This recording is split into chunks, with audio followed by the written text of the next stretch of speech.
Boa noite, Nordeste. Estamos aqui nesta segunda-feira, a Rede Nordeste de Rádio, programa Frente a Frente, com essa live especial hoje com o ex-governador de São Paulo, Geraldo Alckmin. Estamos abrindo a live justamente no horário do programa Frente a Frente. Um abraço para todo o Nordeste, para aquele que nos acompanha aqui no dia a dia. Hoje teremos aqui esse convidado muito especial, foi candidato à presidência da República por 2 vezes pelo PSDB, foi 4 vezes governador de São Paulo, foi prefeito de São Paulo, deputado federal, deputado estadual. O ex-governador Geraldo Alckmin é o nosso convidado de hoje. Antes de o governador entrar aqui, eu quero saudar aí a todos os nossos companheiros da Rede Nordeste de Rádio que estão nessa sintonia e mandar um abraço para aqueles que estão nos acompanhando, seja aqui no Recife, através da nossa cabeça de rede, a Hits 103.1 FM, seja em todos os recantos do estado, onde temos 38 emissoras parceiras, no Agreste, no Sertão, na Zona da Mata, enfim, a todos aqueles que estão ligados pela Rede Nordeste de Rádio, nesse Frente a Frente especial. Nosso convidado é o ex-governador de São Paulo, Geraldo Alckmin. Agora, muito boa noite, governador. Boa noite, Magno Martins. Quero cumprimentá-lo, cumprimentar todos que participam do seu blog, que estão conosco aqui, e agradecer a você o seu convite. Muito obrigado, governador. Eu que agradeço o convite ao senhor e dizer que estamos em todo o Nordeste aqui, são mais de 40 emissoras aqui em todo o Nordeste que estão acompanhando o senhor, também pelo rádio, pelo Instagram e pelas demais redes sociais. Eu gostaria de, inicialmente, saber do senhor como é que o senhor está avaliando esse quadro nacional. Confuso, né, governador? Olha, nós temos, né, Magno Martins, uma policrise.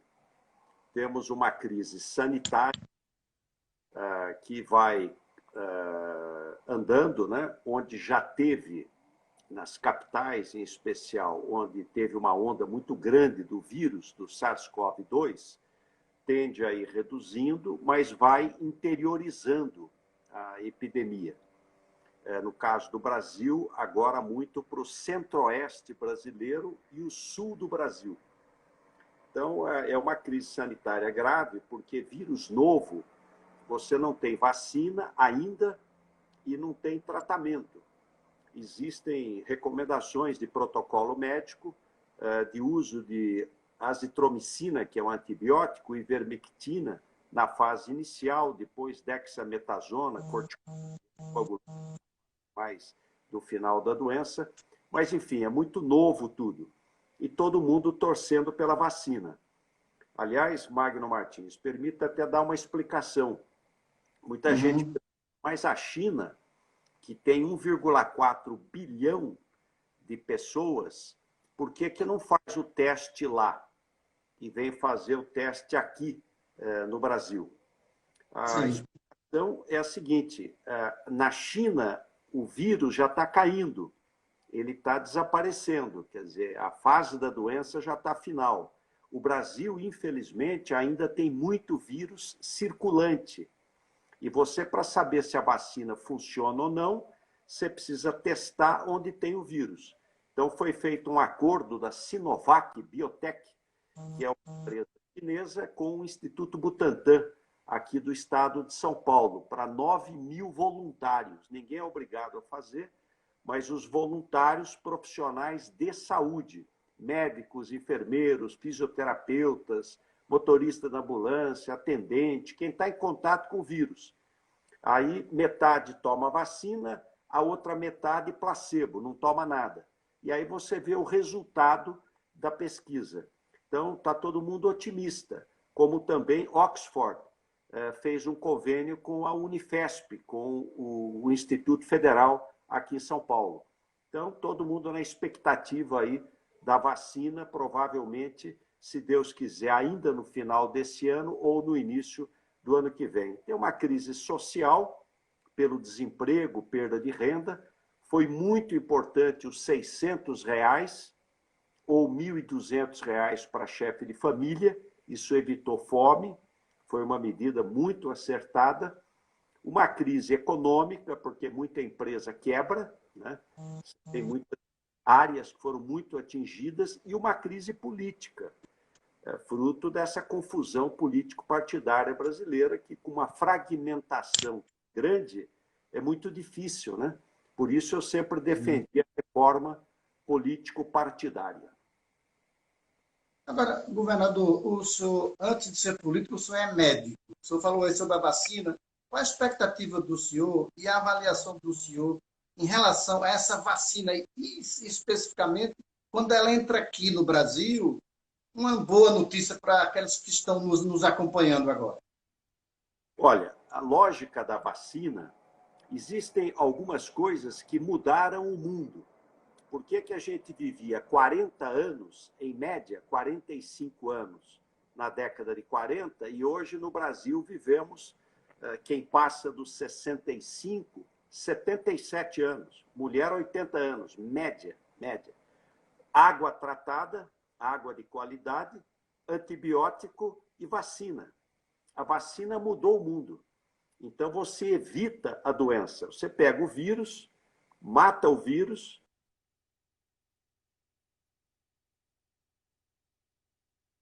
Oi, governador. Com esse corto você faz a vacina e injeta na pessoa. Aí ela reconhece essa proteína estranha e produz anticorpo. Então a pessoa fica imunizada. O dia que ela encontrar o vírus, ela não pega a doença. Essa é a lógica da vacina. E o que precisa provar? Que a vacina é segura, que vai injetar na pessoa uma substância e que ela é eficaz. Realmente ela funciona. Então, esses dois testes, duas pesquisas que estão sendo feitas no Brasil, a Sinovac Biotech, com o Instituto Butantan, aqui de São Paulo, e Oxford, AstraZeneca, com a Unifesp, estão na última fase. É a última fase. A hora que der o ok, olha, é eficaz e é segura, você produz em escala industrial. E as pessoas são vacinadas. E no caso do Brasil, entra no SUS. Então a vacina vai ser de graça. Então a vacina é o caminho. Agora, nós temos que nos preparar, Magno Martins, para o futuro, porque daqui a poucos anos vai ter outro vírus. Olha só quem está nos acompanhando. 2002, SARS, só que foi lá na Ásia. 2002, H1N1. 2012, MERS, também coronavírus, só que foi no Médio. 2015, Ebola, só que foi na África. Agora, 2019, SARS-CoV-2.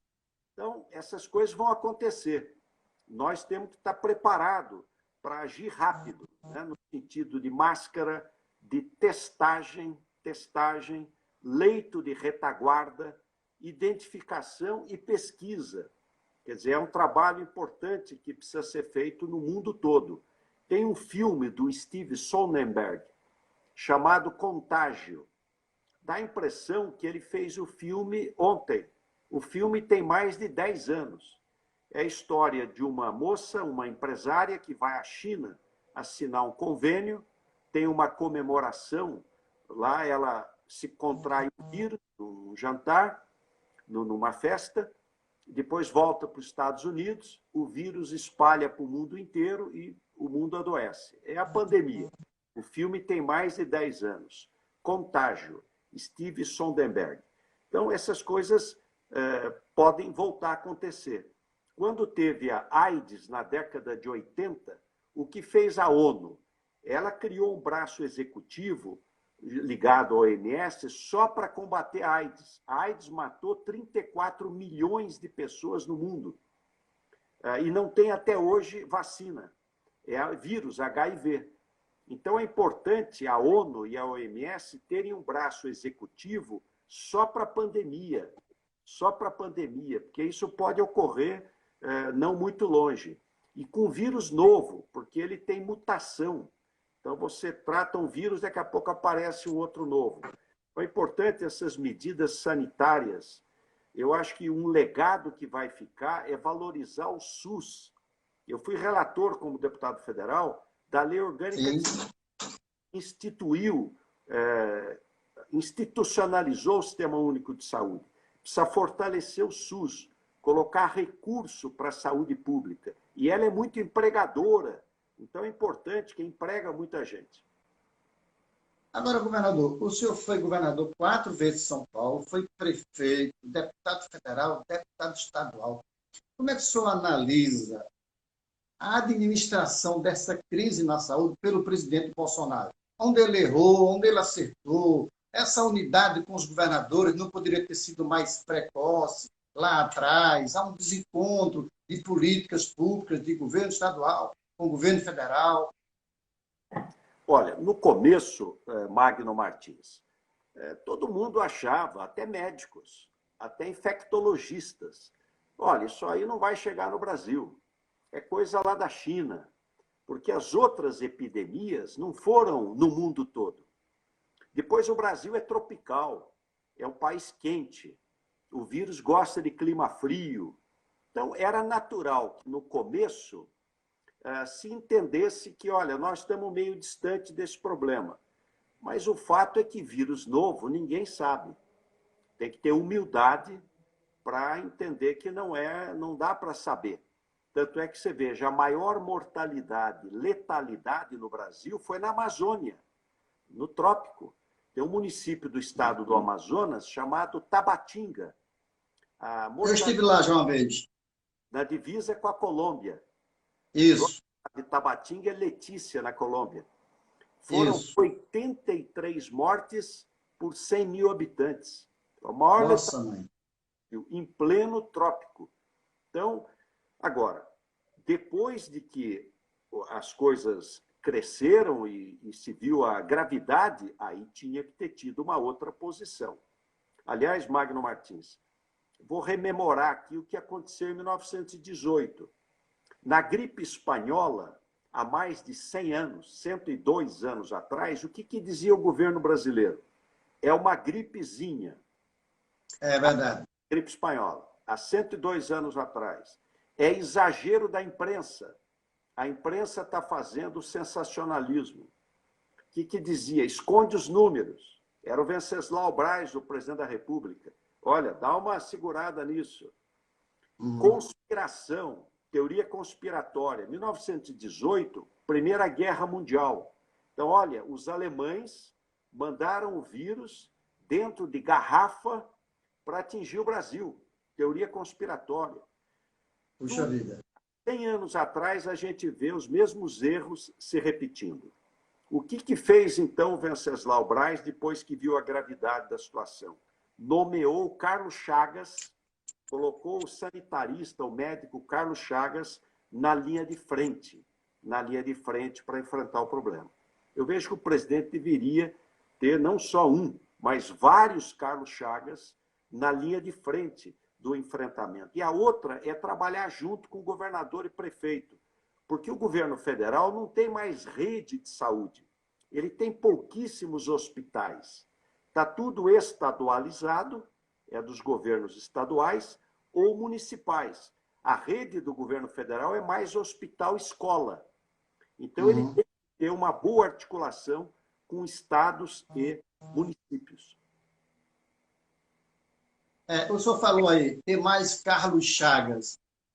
Dá uma observar que o governo, nessa área aí do Ministério da Saúde, trocou muitos ministros e até hoje a gente não tem um titular lá no Ministério da Saúde. Quer dizer, o presidente não errou muito nessa área aí? Eu entendo que sim. Até no começo, a gente podia dar um desconto, né? No começo, realmente, não tinha a segurança da gravidade, mas hoje o empenho todo tem que ser na questão da saúde pública. Por quê? Não tem essa divergência, Magno Martins, entre saúde e economia. Porque enquanto resolver a crise da saúde, não vai resolver a crise econômica. É impossível. Então, tem que concentrar os esforços na crise da saúde. E tem 2 gargalos em algumas regiões do Brasil: falta de leito, falta de leito de UTI e falta de testagem. Nós tínhamos que estar fazendo muito mais teste do que fazemos. Então, você está deixando dentro de casa pessoas sadias e está circulando na rua pessoas que podem estar infectadas, porque não faz teste. Você só faz teste em quem tem sintoma. É um erro. Aliás, eu acho, é um estudo da Universidade Federal de Pelotas, que o número de infectados deve ser 8 a 10 vezes maior do que o que é divulgado. É assintomático, né? Exatamente. 40% não tem sintoma. 40% é sintoma de gripe. Então, 80% às vezes passa até meio despercebido. Mas há necessidade, sim, de um esforço grande. De outro lado, a questão social. E aí quero reconhecer o trabalho do Congresso Nacional e do governo federal. Mais de 60 milhões de pessoas receberam auxílio emergencial. Isso evitou muita fome, muita dor, então foi muito importante. E a outra tem que ter crédito. Você tem que irrigar a economia nesses momentos, é o anticíclico. Tem que agir rápido para as empresas poderem aguentar. E eu vejo com otimismo a recuperação. Acho que vai recuperar a economia. Primeiro, agronegócio. Ele está bombando, porque com dólar acima de R$ 5, a exportação cresce. Fica mais fácil exportar. Por que a Bolsa de Valores, em plena crise, ultrapassou 100 mil pontos? Porque os juros, a taxa Selic, veio a juros real quase zero. Quando você tem uma taxa Selic 2,25, o juros real é quase zero. Então, muita gente que tinha capital e vivia como rentista, sem trabalhar, só aplicando nos fundos do governo, vai ter que aplicar o dinheiro em setor de investimento. Então, a Bolsa cresceu, porque vai ter mais investimento, vai ter mais aplicação no setor de investimento. De outro lado, vejo que o Brasil tem aqui uma oportunidade importante para recuperar um pouco da indústria, em razão do câmbio. Moeda desvalorizada ajuda a exportar e encarece a importação. Turismo, fica caro você ir para o exterior, ir para Miami, e fica barato vir para o Brasil. Então, o turismo pode crescer muito, ajudar a recuperar a parte da indústria, agronegócio. Então, vejo que tem possibilidade de ter uma recuperação mais rápida. Mas esse ano vai ser um ano muito duro, muito difícil. Governador Alckmin, em relação a essa questão do crédito que o senhor falou, o governo criou aí uma linha de crédito para o pequeno e médio empresário, o micro, mas há uma reclamação geral da burocracia nos bancos, que esse dinheiro está difícil conseguir esse empréstimo. Esse é um problemão. O governo precisa, para o pequeno, ter um fundo de aval mais forte, porque o banco, ele enrola. Por que ele enrola? Porque ele tem medo de inadimplência. Eu falo, sim, o pessoal vai ter dificuldade de pagar o empréstimo. Então, eu vou dificultar o empréstimo. Você precisa ter, para os empresários menores, ter fundo de aval. Olha, o governo garante. Você coloca recurso não para emprestar, mas para equalizar a taxa de juros, ter taxa de juros mais barata e o fundo de aval. Na realidade, o dinheiro, os juros é zero para quem aplica o dinheiro, mas ele é caro para quem toma. Olha aí o cheque especial, olha aí o cartão de crédito, ainda é uma fortuna. Por isso precisa ter, eu sempre defendi, Magno Martins, uma agenda de competitividade. O Brasil precisa ter uma agenda de competitividade. E uma delas é o custo do capital. O custo do dinheiro no Brasil é muito caro comparado ao mundo. Para isso, precisa ter mais disputa. Os Estados Unidos tem 5 mil bancos. 5 mil bancos. Nós temos meia. Agora melhorou um pouco com as fintechs, mas é preciso ter mais disputa, ter mais fintechs, cooperativas de crédito, mais bancos, bancos estrangeiros, para reduzir o custo do capital. Isso ajudaria muito nessa agenda de competitividade. Vereador Alckmin, o PSDB esteve no poder antes do PT, o senhor disputou 2 eleições presidenciais, inclusive o senhor foi ao segundo turno com Lula. Onde é que o PSDB errou para perder a eleição para o Lula? Olha, Magno Martins, às vezes a gente acha o seguinte, quando eu ganhei, eu fiz tudo certo. Quando eu perdi, fiz tudo errado. Às vezes ganha sem ter feito tudo certo, comete até erros, e às vezes quando perde. Então a eleição, uma vez perguntaram ao Mário Covas, quando ele perdeu a eleição. Aliás, ele perdeu para presidente em 89 e depois para governador em 90. Aí perguntaram, o que aconteceu? O que houve de erro? Ele falou, olha, quando você perder a eleição, tem uma justificativa. Faltaram votos. Né? A Raiz dizia isso aqui também. A Raiz também dizia. É sabedoria. Faltaram votos. Agora, todos os partidos, e eu fico à vontade, porque eu passei a presidência do partido para um pernambucano, o Bruno Araújo. O Bruno Araújo. Que é uma jovem liderança, talentoso, foi deputado, ministro. Todos os partidos, não é só o PSDB, todos estão mais enfraquecidos. Porque quando você tem 35 partidos, 35, você não tem 35 ideologias. Então, enfraqueceram-se os partidos. Essa é a realidade. Tem 24 com representação na Câmara dos Deputados. Essa fragmentação parlamentar ela é muito ruim, muito ruim. Por isso que eu sempre defendi a reforma político-partidária. O PSDB tem serviço prestado ao Brasil. O presidente Fernando Henrique foi ministro do Itamar Franco, montou uma boa equipe. Veja que ele não é economista, ele é sociólogo, mas foi buscar Pércio Arida, André Lara Rezende, Edmar Baixa, foi buscar um conjunto de grandes economistas, fez o Plano Real e estabilizou a moeda. A minha geração não sabia o que era moeda estável. A inflação era por dia. Então, criou uma rede de proteção social, era o Bolsa Escola, Bolsa Saúde, Vale Gás. O PT unificou tudo no Bolsa Família, mas começou lá atrás esse programa de renda mínima. Estimulou, abriu o comércio exterior, quer dizer, teve uma presença internacional importante, por isso foi reeleito, inclusive. Eu disputei a eleição contra o Lula. A reeleição é difícil você disputar contra quem está no cargo. Nós copiamos o modelo norte-americano. Nos Estados Unidos se diz que o mandato é de 8 anos. 8 anos. Podendo interromper.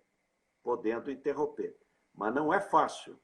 Veja que o Fernando Henrique foi reeleito, o Lula foi reeleito, até a Dilma foi reeleita.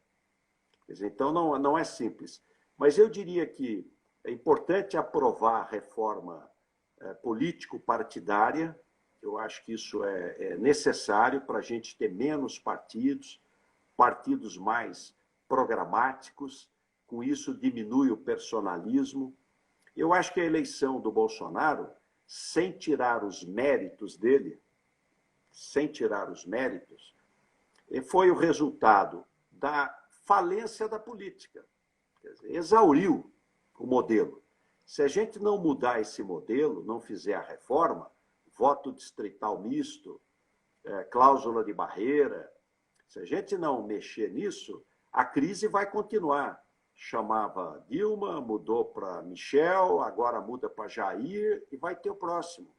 Quer dizer, é preciso, há um princípio em medicina que diz, suprima a causa, que o efeito cessa. Você vai viver em crise política, vai sempre ter mais crise. Então, eu diria que isso agora, é importante. E a outra... O outro fator importante que mudou a eleição foi a facada. Porque uma semana antes da facada, o Bolsonaro tinha caído 2 pontos, de 21 para 19. Eu tinha crescido 2, de 9 para 11. A diferença era 8 pontos. 8 pontos. Era só virar 4.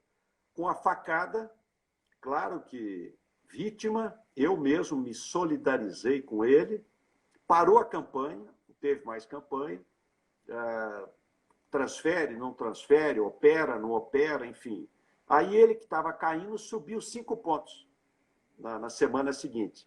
O PT também subiu, porque o PT dizia que o candidato era o Lula.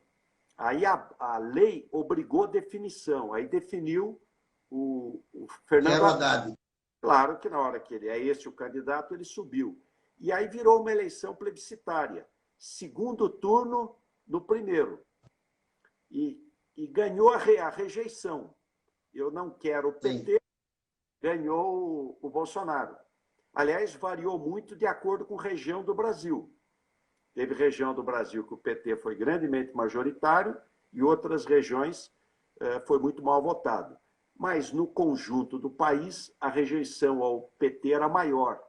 E aí o Bolsonaro acabou sendo eleito. Aliás, política tem muito disso, é destino também, né? Agora, governador, o senhor falou, não queremos o PT, mas também, pelo que o senhor está dizendo aí, o povo também não queria o PSDB também, né? É verdade. Eu acho que o PSDB poderia ter ganho a eleição. Se não tivesse... veja que nós estávamos subindo. Nós fomos de 9 para 11. A campanha estava começando. Então, se a gente subisse um pouquinho mais, poderia ter ido para o segundo turno. É que acabou a campanha. E aí, é claro, o PT tem uma musculatura muito mais presente no Brasil. E o Bolsonaro, e aqui no Nordeste, principalmente, né? Que é muito populoso. E, de outro lado, o Bolsonaro cresceu. E aí você acaba tendo uma polarização. Agora, a eleição, cada uma é uma história. Então, a gente tem que ter humildade. Perdeu, o que tem que fazer o PSDB? E para a oposição. Oposição, é o povo que manda. O povo que Exatamente. Manda. Quem ganha, governa. Trata de governar bem. Quem perde, fiscaliza. Trate de fiscalizar bem. E se prepare para a próxima. Essa é a lógica. Agora, a gente precisa melhorar o sistema político-partidário brasileiro. Agora, governador, essa eleição também não foi assim plebiscitária em relação à questão da corrupção. Quando se colocou no segundo turno, Jair Bolsonaro e o Haddad dizia, não, nós vamos botar no Bolsonaro, mesmo que esse cara seja um maluco, seja de direita, seja não sei o quê, mas nós queremos tirar o PT do poder, queremos acabar com a roubalheira. Não foi mais ou menos, pelo menos eu ouvi muito isso. Eu acho que teve 2 aspectos que foram relevantes. Um é esse que você falou. O PT ficou muito marcado, né, pelas questões de corrupção, seja no governo Lula, seja no governo Dilma. A outra, a questão econômica. Quer dizer, no governo da Dilma, houve uma queda muito grande do PIB no segundo mandato da Dilma. Aliás, eu quero chamar a atenção, Magno Martins, para esse momento. Sim. Que eu estou vendo. Quando houve a crise do Lehman Brothers, 2008, 2009, o presidente da época era o Lula. O que ele fez? Sim. Ele abriu o cofre. Falou, vamos gastar, vamos investir para poder passar a crise. E era uma crise muito menos grave do que esta. Porque a crise do Lehman Brothers era uma crise do sistema bancário. Então, a China ficou fora e ela fez diferença, porque a economia chinesa é muito robusta. Agora, não. Aí é no mundo inteiro o problema. Mas o Lula, vamos abrir o cofre, vamos gastar. Só que depois, passada a crise, tem que parar de gastar. Senão você quebra. Se você todo ano tiver déficit primário, você gasta mais do que você arrecada, vai chegar num ponto que o investidor, eu não vou investir, isso aí vai quebrar. Então, o que aconteceu? A Dilma continuou gastando, E aí, quando ela tentou, depois de reeleita, segurar, teve dificuldade. A queda do PIB foi em 2 anos, nós perdemos 7% do PIB. O alerta ao que está acontecendo hoje. Esse ano tem que gastar. Vai fazer déficit. Aliás, o déficit vai ser de 8% do PIB. É coisa impressionante. Agora, depois tem que parar. Porque se continuar gastando todo ano a mais do que arrecada, a dívida vai passar de 100% do PIB. E a economia vai afundar. Então, é bom ter cuidado com o populista. Porque o populismo, ele tem perna curta. Então, tem momentos que você tem que realmente investir, o governo tem que gastar, mesmo que faça déficit, mas depois tem que parar. Porque gastar dinheiro público é fácil. Agora, fazer déficit, a conta aparece. E o governo federal pode emitir dinheiro. Então, se fosse um Estado, ele não pagaria o salário. Uma prefeitura não paga salário. O governo federal emite. Mas você tem um problemão atrás, que vai ficar para o futuro. Governador Alves, eu quero voltar a essa questão do PSDB. Eu convivi muito de perto com Sérgio Guerra, foi presidente nacional do PSDB, era muito amigo do senhor e tal, nos deixou aí há 5 anos, mais ou menos, 4, 5 anos. E o Sérgio Guerra, às vezes eu perguntava a ele, o que é que está acontecendo, que o PSDB não emplaca logo alto, não foi governador bem aprovado, 3 mandatos, prefeito, aí fica insistindo de uma hora para outra com o ex-ministro da Saúde, o Serra, José Serra, o Aécio. Aí disse, Magno, o problema do PSDB é que o PSDB é um partido de muitos caciques, tem pouco índio e muito cacique. Continua assim o PSDB, governador? Não, já avançou bastante. Eu fui constituinte, deputado federal. Quando terminou a Constituinte, em 1988, portanto faz 32 anos, nós resolvemos não mudar de partido. Ninguém mudou de partido. Eu só fui do MDB, do Manda Brasa, na época do Arém e do MDB. Então, firme na oposição, para ajudar a redemocratizar o Brasil. Então, líder estudantil, fui líder do MDB, prefeito da minha cidade natal, 6 anos, depois deputado estadual, deputado federal, sempre num partido só, o MDB. Nós saímos para fundar um partido novo. Então, vamos fazer um partido novo, com democracia interna, porque os partidos viraram cartório, o cara é dono do livro de ata, então é o partido de fulano, partido de Beltrano. Tem muito partido no país, né? Que se criaram muito partido. E cartoriais. Eu sou muito admirador do modelo norte-americano das primárias, porque a primária permite quem não é do establishment crescer. Veja o Obama. Eu estava nos Estados Unidos, na Universidade de Harvard, em 2007. Depois que perdi... O Mendonça Filho parece que foi o colega seu lá de estudo nos Estados Unidos, não foi? O ex-ministro, o Mendonça Filho, que, aliás, foi um grande ministro da educação, está fazendo falta. O Mendonça Filho foi meu colega no período de Harvard, morei lá em Cambridge. E lá o que eu ouvia, a candidata do Partido Democrata vai ser a Hillary Clinton, porque ela é mulher do Bill Clinton. Ela é senadora por Nova York. O Obama, nem vice. Só que tem primária. Não é a cúpula que decide, é a base. E quando terminaram as primárias, o Obama tinha ganho a primária e praticamente ganho a eleição. Então, veja como é importante a democracia interna. Você ter menos partidos mais programáticos e partidos com democracia interna, onde não tem cacique, não tem dono, mas você ouve a base do partido. Aliás, aqui em São Paulo, escolha de prefeito de São Paulo foi primária, prévia. Escolha de candidato a governador, prévia. Tudo as bases que se manifestam. Agora, na realidade, o PSDB nasceu congressual. Quer dizer, ele nasceu do Congresso. Ele realmente não nasceu com mais lideranças. Uma árvore, para crescer, precisa ter raiz. Então, por isso eu destaco a importância da eleição municipal. Porque na eleição municipal, você elegendo lideranças municipais, você se aproxima do povo. O governo mais importante é o governo local, porque ele está mais perto da população. Ele está em cima do fato. Ele enxerga os problemas do povo.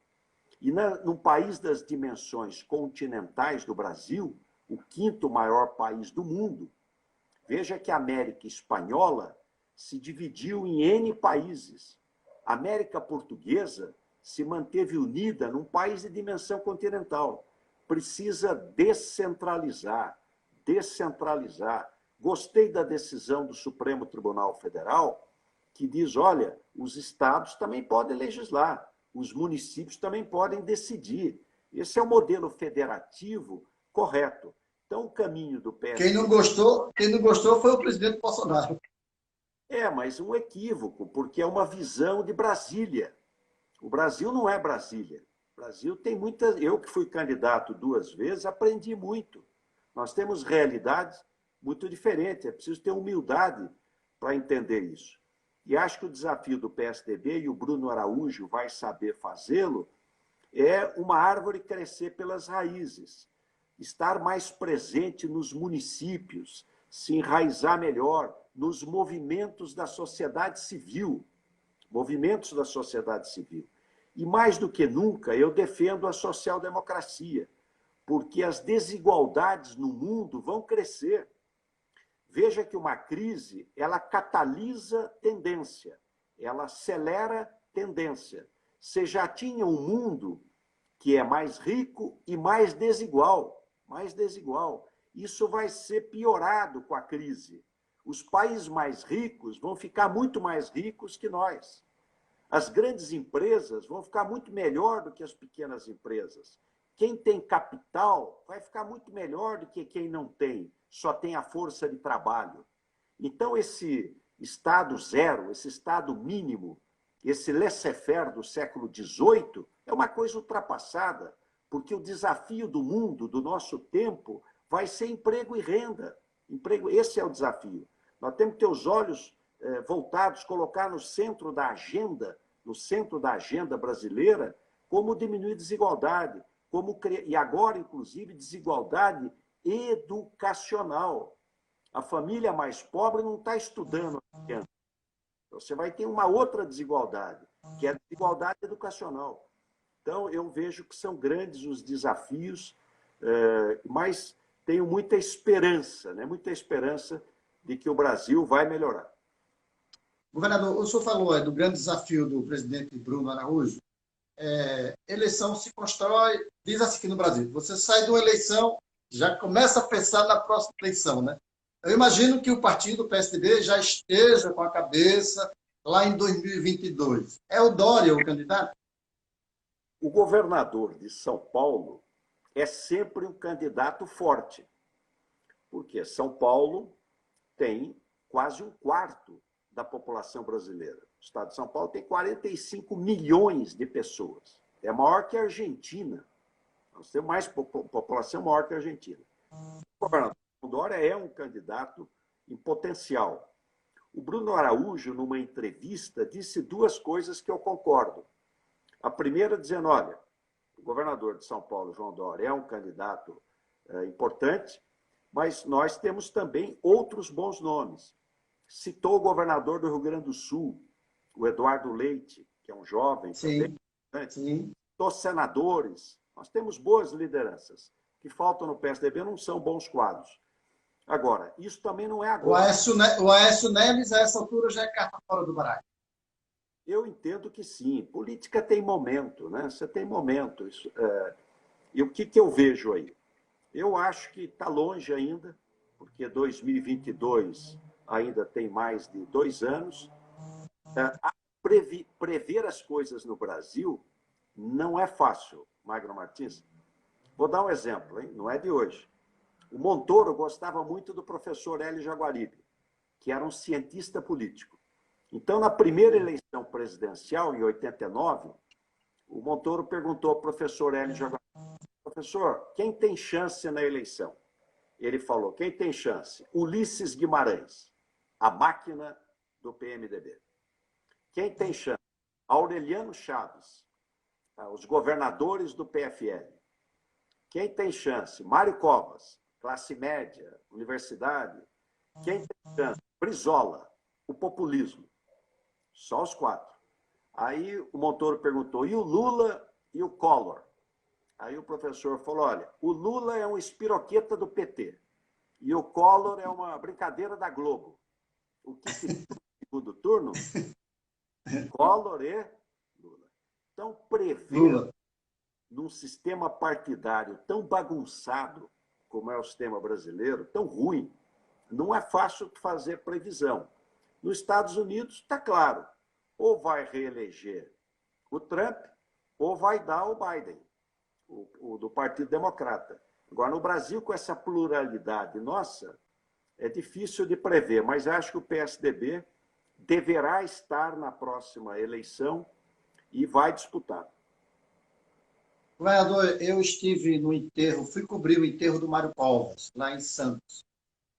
E lá eu vi, no meio do povo, alguém dizer o seguinte, quando falaram no nome do senhor lá, presta atenção a esse senhor aí, que ele vai ser o futuro do Brasil. E eu fiquei, até escrevi sobre esse assunto naquela época, tal, fui como repórter lá de Brasília, acompanhar o enterro, e fui acompanhando a administração do senhor em São Paulo e tal, o senhor foi governador, se reelegeu governador, bem avaliado e tal. Mas parece que o senhor empolga São Paulo, mas não consegue empolgar o resto do país, principalmente aqui no Nordeste. Olha, Magno Martins, política é também momento, é também destino. Eu tenho a humildade de entender isso. Aliás, quando o prefeito da minha cidade natal, no interior de São Paulo, Pindamonhangaba, médico, eu era o chefe do serviço de anestesiologia. Que é a terra do Ciro Gomes também, né? Aliás, o Ciro Gomes nasceu na mesma cidade, Pindamonhangaba, a mãe dele é de Pinda, o pai que é de Sobral. Na mesma Santa Casa de Misericórdia, nós dois nascemos no mesmo hospital, e o mesmo médico, Dr. Caio Gomes Figueiredo, que, aliás, foi prefeito de Pinda. O tio-avô do Ciro Gomes foi prefeito de Pindamonhangaba, um homem muito querido, um advogado brilhante lá, Dr. Francisco Romano de Oliveira. Mas vou dar um exemplo para você. O Fernando Henrique, ele não pretendia ser candidato nem ao Senado. Nem ao Senado. Ele era senador, mas ia ser candidato a deputado federal. O Collor sofre impeachment, coisa que nunca tinha acontecido na história do Brasil. O Itamar assume. O Itamar nomeia 4 ministros da economia. Aliás, um deles meu amigo, de Pernambuco, Gustavo Krause. Sim. Ministro da Economia. Aí, o último que ele nomeou, o Eliseu Rezende, teve um problema e o Itamar demitiu com 30 dias. Aí, nomear quem? Nomeou o Fernando Henrique, que é um sociólogo. Aí o Fernando Henrique se cerca de uma boa equipe de economistas, faz o plano real, aquela URV, a moeda estabilizou, o pior imposto para o povo é a inflação, que você recebia o salário, tinha que correr no supermercado para fazer compra, porque senão no dia seguinte não valia mais, e acabou se elegendo no primeiro turno. Olha só, ele não ia ser candidato a nada, no máximo a deputado federal. Tem um impeachment, vira ministro da Fazenda, estabiliza a moeda. Então, a política é assim mesmo. A gente, na vida, eu gosto sempre do que falava o padre Lebré. O padre Lebré diz o seguinte, a gente, na vida pública, deve ser um Zé Ninguém, a serviço de uma grande causa. A gente precisa ser instrumento do povo, para servir ao povo, para trabalhar pelo povo. A política não é para colocar na ribalta estrela, para fazer estrelismo, para as pessoas se promoverem, ficarem fazendo farol. Isso não é artista. Política é prestar serviço à população. Então, acho que a gente precisa ter humildade, ainda mais presidência da República, isso é destino. E vou dizer mais uma coisa, Magno Martins. Eu acho que o nosso modelo de presidencialismo está esgotado. Nós devemos prestar... Parlamentarismo para o senhor? Eu sou. Nós devemos prestar atenção no modelo de Portugal. Em Portugal, o presidente é eleito pelo voto popular, tem mandato e tem competência. Mas o primeiro-ministro é do Congresso. É a maioria, quem tem maioria. Então, você dá estabilidade ao que deve ser estável, que é o chefe de Estado, o presidente da República. E dá instabilidade ao que deve ser instável, que é chefe de governo. Vai bem, fica 12 anos. Margaret Thatcher, Helmut Kohl, Felipe González. Vai mal, troca, sem crise. O único remédio para problema no Brasil é impeachment. O impeachment é muito traumático, muito traumático. Então, você tem um governo ruim, aguente 4 anos. E, às vezes, 4 anos é muito tempo. Mas a gente já teve uma experiência assim, de um parlamentarismo branco, vamos assim dizer, na época do Sarney, que o Ulisses Guimarães era presidente, andava em tudo, o Ulisses Guimarães no Congresso, e o Ulisses Guimarães é uma espécie de primeiro-ministro, não, Renato? Eu fui deputado federal e até acompanhei lá o doutor Ulisses, tal, participei da Assembleia Nacional Constituinte. Por que é diferente? No parlamentarismo, há uma solidariedade entre o legislativo e o executivo. Porque se o governo for muito mal, pode ser também antecipado as eleições. Então, você tem um sistema mais solidário. No modelo presidencialista, dane-se o presidente. Ele não está nem aí com o problema dele. Problema, aliás, se não for bem, é assunto dele. Então, você tem baixa solidariedade no modelo presidencialista. E é o seguinte, você abre a urna e fecha por 4 anos. Vá bem, vá mal. Né? O único remédio é o impeachment. Então, se você pegar do Getúlio Vargas até hoje, o Getúlio até hoje, teve 3 presidentes que terminaram o mandato. Juscelino Kubitschek, com 2 revoltas, Jacareacanga e Aragarças. Fernando Henrique e Lula. O restante foi morte, suicídio, impeachment, renúncia. É complicado. Então, acho que a gente primeiro fazia a reforma político-partidária. No futuro, não precisa ser agora, pode ser daqui a 10 anos, mas nós deveríamos estudar o modelo de Portugal, que é um modelo muito inteligente. Governador Alckmin, deixa eu dar uma notícia aqui para todos que estão nos acompanhando aqui. A nossa próxima live, quinta-feira, vai ser com o ex-presidente Luiz Inácio Lula da Silva. Ele me confirmou hoje.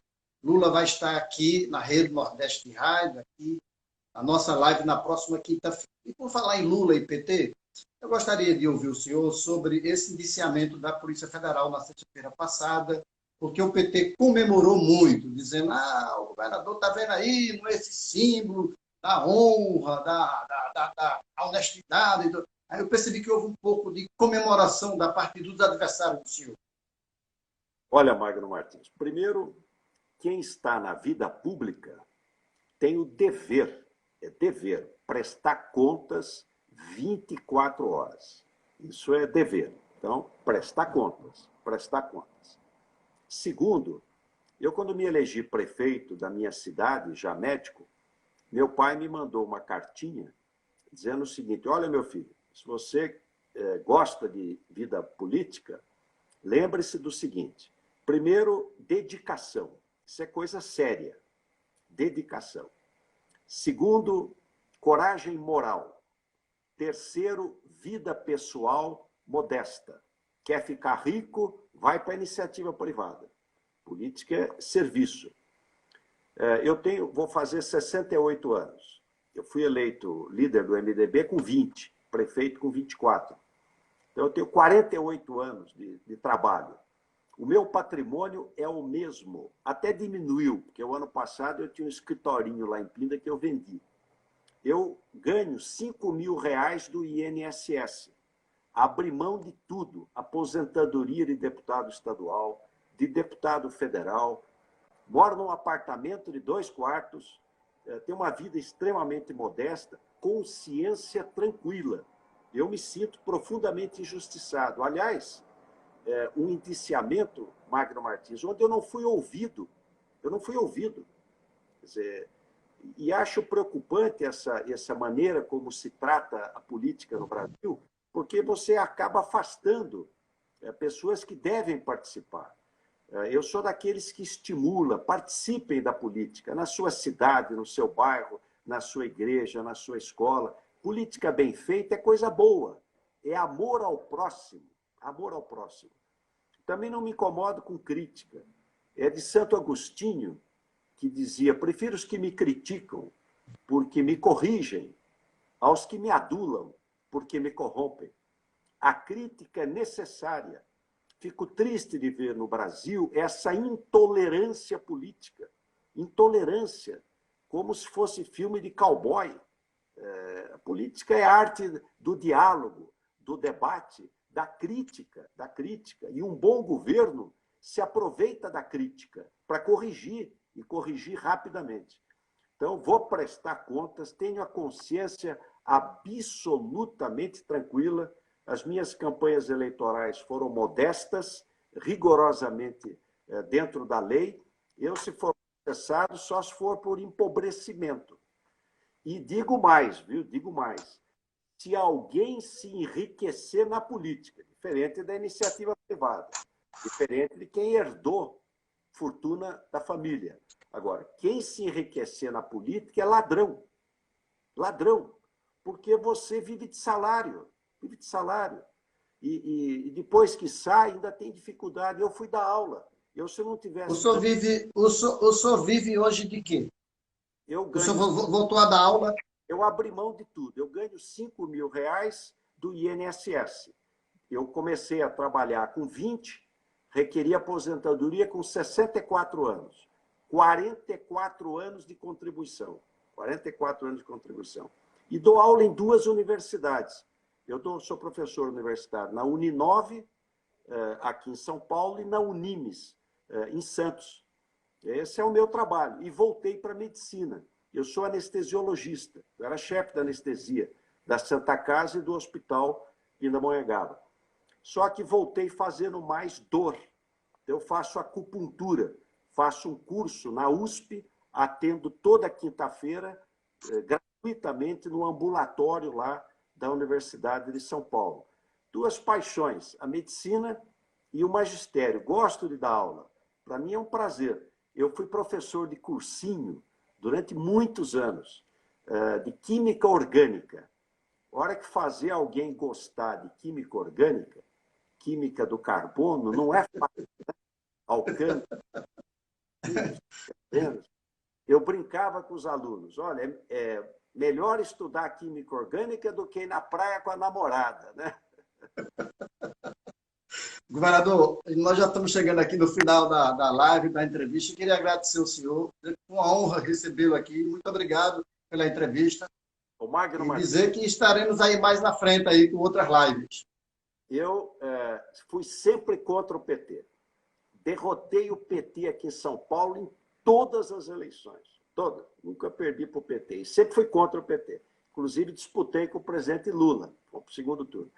Mas a política precisa ter civilidade. Civilidade. Então, transmita meu abraço ao seu entrevistado, ao presidente Lula, que, aliás, é pernambucano, e meus cumprimentos a você, porque o diâmetro da imprensa é o diâmetro da civilização.